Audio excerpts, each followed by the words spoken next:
Hidden in a deep mountain canyon is a mysterious Cheongcheon cave, which is like a fairyland with milky stones hanging high inside. Ah Long and Ah Mei, two Bui youths, met by the cave since childhood, picking up stones, singing mountain songs, and the seeds of love sprouted quietly.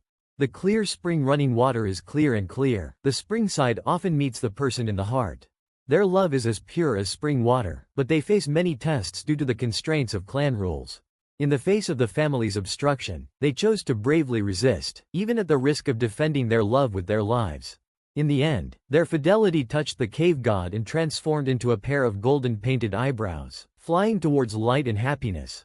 Long ago, in a deep mountain valley, there lay a beautiful cave named the Crystal Spring Cave. The surrounding area was a lush expanse of forests, ablaze with a riot of colorful blossoms. Inside the cave, stalactites hung majestically, as white as the purest marble and as delicate as the tips of icicles.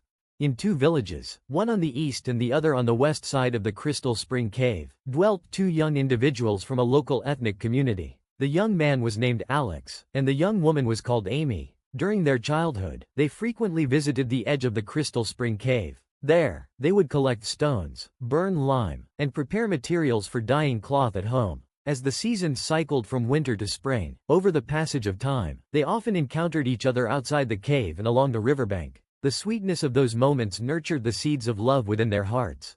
18 years passed in the blink of an eye. One day, Alex made his way to the cave. The brilliant red sun shone brightly on the cave entrance, and the wild roses glistened in harmony with the morning glow. The hanging stalactites were reflected in the clear spring pool, gently swaying. Gazing at this enchanting scene and knowing he was about to see Amy, Alex could not contain his excitement and burst into song. The water of the crystal spring is clear and pure, and by the spring, I often meet the one I hold dear. I throw a stone to test the water's depth. I sing a folk song, yearning for an echo. Alex's passionate and unrestrained melody elicited the long-awaited response from Amy. The water of the crystal spring is bright and clear, and by the spring, I often meet my beloved. If you want to know the depth, simply step into the water. If you desire me, tell me directly. The lingering echo of love tugged at Alex, and he quickened his pace, following the sound to its source. There she was, the girl who held his heart, Amy. At that moment, Alex yearned to pour out his feelings to Amy. So many words and such deep affection were transformed into a folk song. A folk song finds an echo, and a gentle tap on the tambourine has a reply. Today, by the cave, I'm with my sweet girl. A stone bridge we build, to last through the ages. Hearing Alex's folk song, Amy, her face already flushed with shyness, sang back tenderly. The spring water rushes out with a gurgling sound, and I long for my true love. Don't be like the wild oats on the mountain, sown halfway and then left to waste. The melodious folk songs of the local ethnic group reverberated through the valley. They echoed off the mountains and valleys, drawing countless golden finches to sing by the cave, and also stirred the passionate hearts of the young lovers. The peach blossoms have bloomed a dozen times, and for a dozen springs, we've been picking stones. The spring water flows ceaselessly, and our love endures. We picked stones, and now we've claimed each other's hearts. Alex and Amy made a solemn vow of love and privately pledged to be together for life by the Crystal Spring Cave.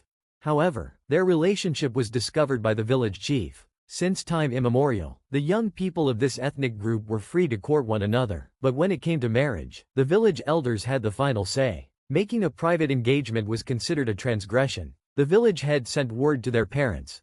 Alex and Amy had a secret meeting and decided on their own to marry. This shows disrespect for the village elders and violates the village rules. If this is not halted, according to the village rules, they will be bound and cast into the Black Lake. To shield their children from the harsh punishment of the village rules, Alex and Amy's parents not only pleaded with them to cease their secret meetings but also prohibited them from gathering stones again. But how could these two hearts, already so closely intertwined, be separated? Facing the strictness of the village rules, Alex and Amy were fearless. They took advantage of the pretexts of chopping wood and gathering grass to secretly meet by the cave. To evade the punishment of the village rules, their parents were compelled to devise another plan. Amy's family hired a matchmaker to find a young man for her in a village hundreds of miles away, and Alex's family also engaged a matchmaker to find a bride for him. Both families set the wedding date for the Easter of that year.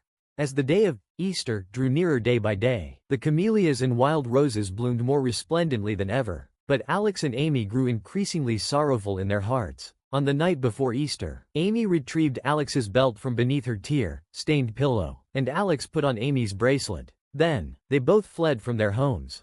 At dawn, they arrived at the Crystal Spring Cave. They gathered some earth as an offering and knelt, bowing to the heavens and the earth. They entreated the ancient cave to be their matchmaker and the white stalactites to bear witness. Finally, they became husband and wife. At that very moment, the village chief was leading a group of people in a vigorous search for them.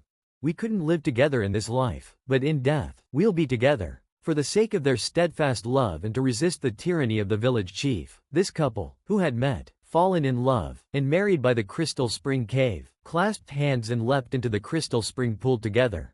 Their unwavering love touched the spirit of the cave within the Crystal Spring Cave. The spirit could not bear to see this loving couple submerged in the cold water. After the village chief led his men away in disappointment, the spirit of the cave used its divine power to drain the water from the Crystal Spring Pool and caused them to slowly open their eyes. Seeing them awaken, the spirit of the cave told them, "Fly away. Only by flying far away can you find happiness." Alex and Amy nodded joyously. Then, with a wave of the spirit's hand, the two lovers transformed into a pair of beautiful golden finches. They chirped merrily a few times and then spread their wings and soared towards the place of light and happiness.